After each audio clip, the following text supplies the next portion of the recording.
নমস্কার বন্ধুরা, বিতিকাস কুকিং প্যাশনে আপনাদের সবাইকে স্বাগত। আজকে আমি আপনাদের সাথে শেয়ার করছি পাবদা মাছের তেল ঝালের রেসিপি। পাবদা মাছের অনেক রকম রেসিপি হয়তো আপনারা খেয়েছেন, কিন্তু পাবদা মাছের তেল ঝালের রেসিপি একবার এভাবে বানিয়ে দেখতে পারেন, দারুণ সুন্দর খেতে হবে। তাহলে চলুন রেসিপিতে চলে যাই। পাবদা মাছগুলো খুব ভালো করে কেটে বেছে ধুয়ে নিয়েছি।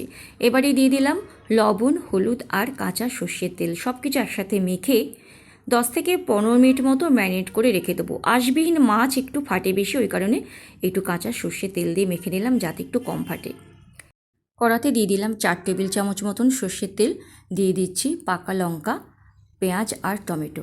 এখানে আমি পাকা লঙ্কা দিয়েছি, আপনারা চাইলে শুকনো লঙ্কাও দিতে পারেন।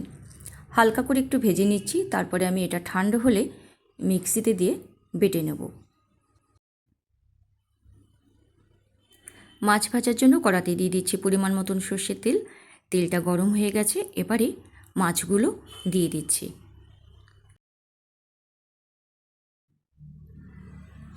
মাছগুলো ভালো করে উল্টে পাল্টে হালকা করে ভেজে নিয়েছি।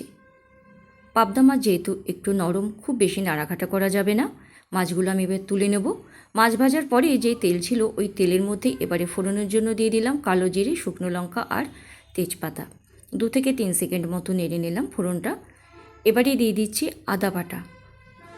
আদা বাটার কাঁচা গন্ধ চলে না যাওয়া পর্যন্ত একটু নেড়ে নিচ্ছি। এবারে দিয়ে দিচ্ছি পাকা লঙ্কা, পেঁয়াজ আর টমেটোর পেস্ট। খুব ভালো করে একটু কষিয়ে নিচ্ছি। ফ্লেমটাকে রেখেছি মিডিয়াম। এবারে একে একে এর মধ্যে দিয়ে দিচ্ছি লবণ, হলুদ গুঁড়ো, জিরে গুঁড়ো, ধনে গুঁড়ো আর দিয়ে দিচ্ছি কাশ্মীরি লঙ্কার গুঁড়ো। সব কিছু আবারও খুব ভালো করে মিশিয়ে নিচ্ছি।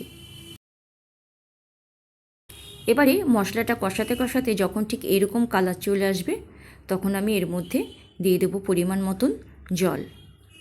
মিক্সির জারটা ধুয়ে জলটা দিয়ে দিলাম।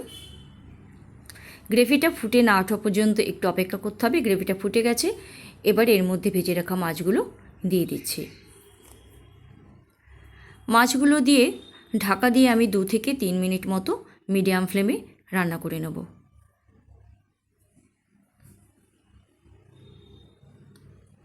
এবারে মাছটা একদম ঠিকঠাক রান্না হয়ে গেছে। তেলটা যেহেতু উপরে ভেসে এসছে, তার মানে মাছটা কিন্তু একদম ঠিকঠাক রান্না হয়ে গেছে। এবার আমি উনুনটা বন্ধ করে দেব। নামানোর আগে দিয়ে দিলাম গরম মশলা গুঁড়ো, ধনেপাতা কুচি আর কয়েকটা চেরা কাঁচা লঙ্কা। পাবদা মাছের তেল ঝালের রেসিপি কিন্তু একদম রেডি। যদি আপনাদের ভালো লাগে, আপনারাও তাহলে একবার এইভাবে বানিয়ে দেখতে পারেন। গরম ভাতের সাথে কিন্তু দারুণ খেতে লাগবে এই পাবদা মাছের তেল ঝালের রেসিপি যদি ভালো লাগে তাহলে অবশ্যই চ্যানেলটাকে সাবস্ক্রাইব করে নেওয়ার জন্য অনুরোধ রইল। আর অবশ্যই একটা করে লাইক আর কমেন্ট করতে ভুলবেন না। ভিডিওটি সম্পূর্ণ দেখার জন্য সবাইকে অসংখ্য ধন্যবাদ। সবাই ভালো থাকবেন, সুস্থ থাকবেন। আমি আসবো আমার চ্যানেলে আবার নতুন কোনো রান্না নিয়ে।